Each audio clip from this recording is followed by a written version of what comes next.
Hello, everybody. My name is Rune Gjøs, and I work for the Agency of Urban Environment, and I lead the Department of Mobility. My main responsibility is to promote green transport, primarily cycling and walking and public transport. I'm a civil engineer by education, and I've been working with the walking, cycling, and public transport since the early 1990s. And I've also been working in various public agencies with these topics. And I will tell you a small story from the city of Oslo. This picture is a very telling a tale about the city's development. This is the part of the old harbor in central Oslo. It's a great picture showing the massive transformation Oslo is undergoing. From almost nothing, a new neighborhood is growing up.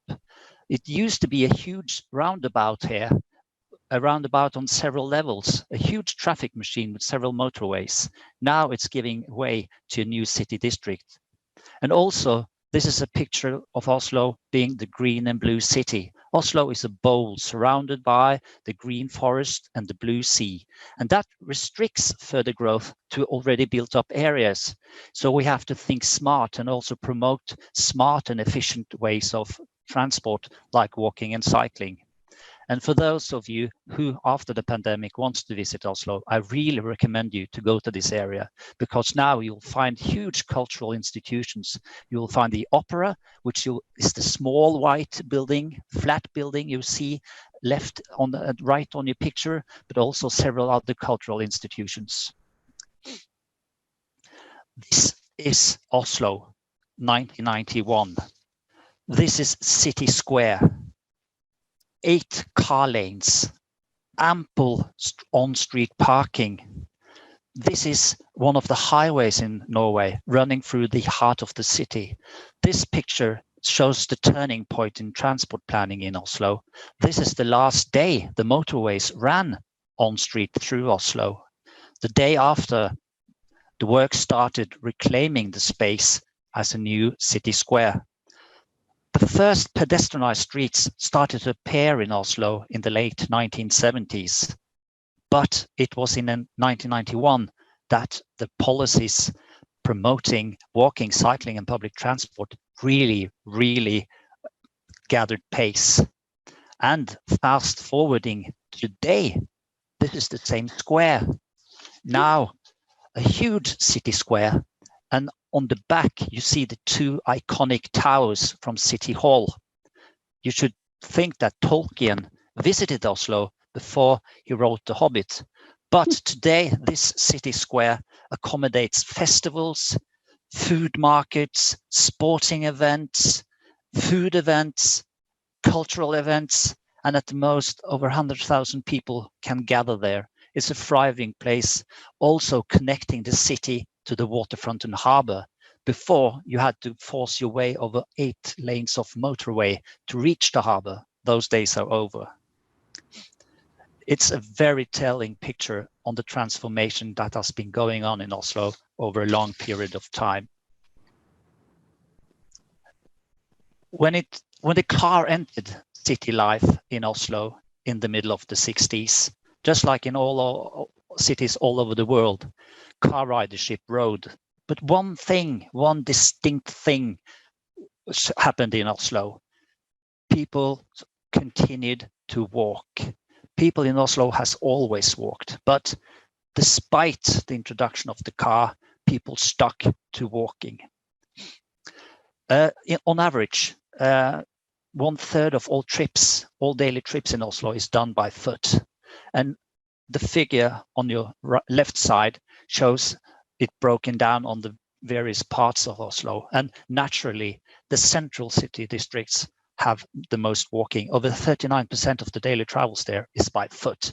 But even the districts in the outskirts of the city has a very prominent part walking. Walking in Oslo is an own transport mode. It's not just to connect you from one thing to another. It's not the gap that fills in the void between your front door at your home and the tram station. You walk because it's a serious mode of transport. People actually walk from A to B. I sometimes walk to my workplace, at least pre-pandemic, it's around 1 hour's walk, but it's quicker than public transport. It's cheaper and more convenient than using my car. People don't think I'm mad. People think it's a very sound way to transport yourself. Naturally, as you see on your right side, there are some variations. Oslo can have very harsh and cold winters, but that doesn't matter. People walk. People walk because it's the way of natural life. They feel connected, just like using your bike in bike towns like Copenhagen and Amsterdam. Walking is a part of the nature and culture in Oslo. And we now try to emulate that also in promoting cycling. The last 10 years, bike ridership has increased very strong. So we want to make Oslo both a walking city and a biking city. How have we as a city agency coped with the pandemic? Well, first of all, just trying to deliver our planned operations. We had lots of plans for 2020 and 2021. Just delivering them has been a humongous task. But we also tried to pilot new initiatives.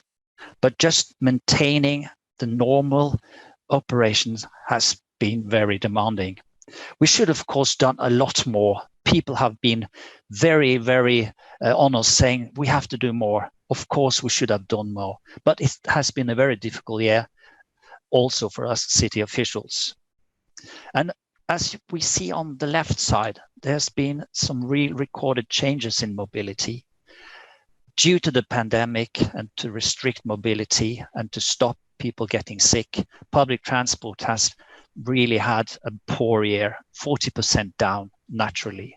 What we see is that cycling has had a huge increase, 46% up in 2020, and also walking has increased quite strong, up 32%. Disturbingly, I didn't put it on the slide, but disturbingly, we also see a slight increase in car traffic. For the first time since the mid-1990s, car traffic is on the rise. We will monitor this closely to see if the pandemic has really created changes in the mobility and in our efforts to green transport in Oslo. So, what are our future plans? Well, we have a high percentage of walking and we want to increase that. So, what we do is to continue with the same formula. It's not rocket science, people. It's just a steady course of more of the same. More pedestrian streets in the city center, meaning reducing car traffic, calming car traffic, removing space from car traffic. That's been the formula that's been working in Oslo since the late 1970s. I've shown you the pictures. It's not rocket science. But also, we need people in the outskirts, the outer parts of the city, where the mode for walking is lower than the average. More pedestrian projects in all our 15 city districts. And also, we have to see all green transport modes in connection, all modes that encourage active transport. We have to strengthen public transport, cycling and walking together, making it a green active transport chain. Then we can really achieve great changes. We are in it for the long run. This isn't a task that's done today or tomorrow or 5 or 10 years time. We are in it for the long run. There's no quick fixes here. It's just doing the same. We know what has to be done, and we'll have to do it, and we have to go on just like we've done the last 30 years. That concludes my notes. Thank you for your attention, people.